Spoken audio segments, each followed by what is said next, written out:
আসসালামু আলাইকুম। আশা রাখছি তোমরা সবাই ভালো আছো। আজকে আমরা কোষ বিভাজন চ্যাপ্টার নিয়ে আলোচনা করব, যেটি এইচএসসির জন্য সিকিউ থেকে এমসিকিউ এবং একাডেমিক অ্যাডমিশন দুটি জায়গায় খুবই ইম্পর্টেন্ট। তো কোষ বিভাজন আমরা কিভাবে পড়ব, আমরা রোড ম্যাপটাই শেখাচ্ছি। এরপর ধাপে ধাপে আমরা চ্যাপ্টারটা শেষ করব। তো কোষ বিভাজন যদি বলি, তো কোষ বিভাজনে কিছু গল্প আছে, কিছু স্টোরি আছে বিভিন্ন সায়েন্টিস্টের। এখানে কোষ বিভাজন মেইনলি তিন ভাগে ভাগ করা হয়। যেমন ধরি যে অ্যামাটোসিস, একটা হবে কি অ্যামাটোসিস, অ্যামাটোসিস এক, এরপর হচ্ছে মাইটোসিস, এরপর হচ্ছে মিউসিস। তো আমাদের এই তিনটি প্রসেস নিয়ে, সিস মানে হচ্ছে প্রক্রিয়া, অ্যামাটোসিস এ মানে হচ্ছে অ্যাবসেন্ট, মানে যেখানে কোনো কিছু ছাড়াই কোষ বিভাজন হবে, সেটি হচ্ছে অ্যামাটোসিস।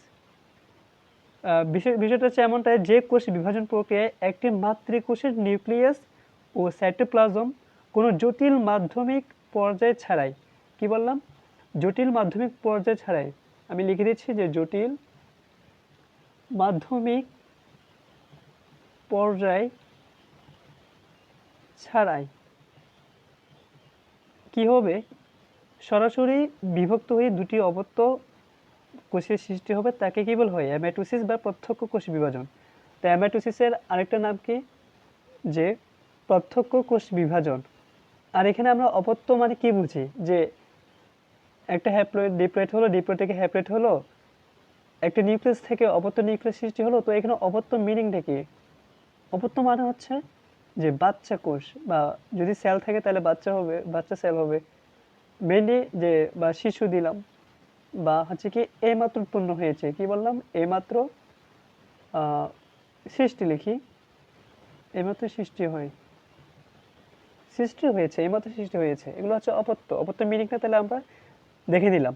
যদি বলো অপত্য ক্রোমোজোম কি, তাহলে যে ক্রোমোজোম এখনো ছোট বা সবেমাত্র সৃষ্টি হয়েছে বা তৈরি হয়েছে, অপত্য নিউক্লিয়াস সেম।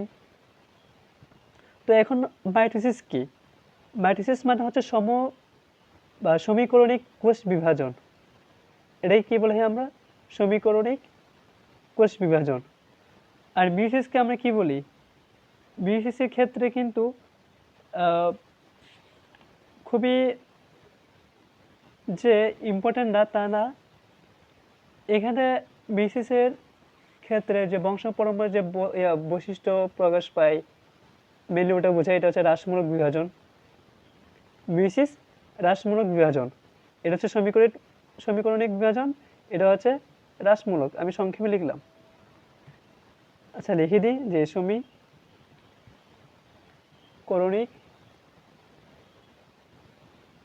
বিভাজন, হ্রাসমূলক বিভাজন। তো এই তিনটে বিভাজন নিয়ে কিন্তু আমাদের কোষ বিভাজন, তো আমরা ধাপে ধাপে শেষ করব। তো অ্যামাটোসিস যেটা আছে, এখানে মেনলি তেমন কিছু নাই। এটা যদি আমরা শিখতে যাই, তো দেখা গেল যে একটা কোষ থাকবে, ধরলাম যে এটা নিউক্লিয়াস, এরপর এখানে কি থাকবে, সাইটোপ্লাজম থাকবে, ঠিক আছে। এরপর এটা কি হবে, মানে কোনো জটিল মাধ্যমিক পর্যায় ছাড়াই, এরপর একে হালকা একটা ভাঁজ হবে মাঝখানে, মাঝখানে ভাগ হয়ে কি হবে, দুটি আলাদাভাবে ভাগ হয়ে যাবে। তো এই নিউক্লিয়াসে কি হবে, এটা যদি আমি দুই পাশে প্রেসার দিই, সেই ক্ষেত্রে যে নিউক্লিয়াস থাকবে সেটাও ঠিক ওভালে হয়ে যাবে, প্রায় ইলঙ্গেটেড, মানে লম্বালম্বি হয়ে যাবে, যে আমাদের নিউক্লিয়াসটা, ঠিক আছে। এটা তো বুঝে গেল। এটা হচ্ছে ভাঁজ বা খাঁজ। তো একটা খাঁজের সৃষ্টি হবে, এরপর খাঁজ সৃষ্টি হয়ে সম্পূর্ণ ভিন্নভাবে দুটি নিউক্লিয়াসের সৃষ্টি হবে, এদিকে একটা নিউক্লিয়াস হবে, এদিকে একটা নিউক্লিয়াস হবে। আর এটাই হচ্ছে আমাদের অপত্য, যেটা এইমাত্র কি হয়েছে, তৈরি হয়েছে। এরপর আমরা জানব যে দুটি অপত্য কোষ বা ডটার সেল, এদেরকে আর কি নামে ডাকে, ডটার সেল। ডটার সেলও বলা হয়। এটি ক্রমশ বৃদ্ধি পেয়ে মাতৃকোষের অনুরূপ আকার বা আকৃতি ধারণ করবে। মিনিংটা কি? এটা পরবর্তীতে কি হবে, ঠিক এটার মতন আবার ধারণ করবে, মাতৃকোষের মতন। এটা হচ্ছে আমাদের মাতৃকোষ, যেখান থেকে অপত্য কোষের সৃষ্টি হয়েছে। তো পুনরায় এটা আবার ঠিক আগের মতো হবে, কিন্তু কয়টা হবে? দুইটা হবে। এটা হচ্ছে আমাদের অ্যামাটোসিস বা প্রত্যক্ষ কোষ বিভাজন। তো কোথায় কোথায় দেখা যায়? ইস্ট, এমিবা প্রভৃতি এককোষী জীবে। কয়কোষী জীব? এককোষী। কোথায় কোথায় দেখা যায়? একটা হচ্ছে ইস্ট, এরপর কোথায়? এমিবা, এবং এই দুটো হচ্ছে কি এককোষী জীব। কি কোষী? এককোষী জীব, ঠিক আছে। এরপর আর থাকবে কোথায়? ব্যাকটেরিয়ায়। কোথায় থাকবে ভাই? ব্যাকটেরিয়ায়। ব্যাকটেরিয়ায় দ্বিবিভাজন প্রক্রিয়ায় এখানে একটা প্রসেস থাকবে, সেটা হচ্ছে কি দ্বিভাজন প্রক্রিয়ায়। এরপর অ্যামাটোসিসের যে তাৎপর্য বা ইম্পর্টেন্সটা কি? বিজ্ঞানী স্ট্রাসবার্জারের নাম আমরা সবাই জানি, যিনি অ্যামাটোসিস প্রক্রিয়ায় থেকেই জটিল ও উন্নত কোষ বিভাজন পদ্ধতির উৎপত্তি হয়েছে। মানে এখান থেকে অনুন্নত থেকে উন্নত কে দিয়েছেন? স্ট্রাসবার্জার। স্ট্রাস অনেকে বার্গারও বলে, স্ট্রাসবার্জার। এরপর কোনো কোনো এককোষী জীবের সংখ্যা বৃদ্ধির ক্ষেত্রে এই প্রক্রিয়াটি অত্যন্ত ফলপ্রসূ এবং যে একমাত্র প্রক্রিয়া। মানে যদি আমরা সংখ্যা বৃদ্ধি করি, তো সংখ্যা বৃদ্ধির ক্ষেত্রে কিন্তু এটা হেল্প করবে। এই যে দেখা গেল যে এখানে একটা আছে, এখানে হয়ে গেল কয়টা? দুইটা।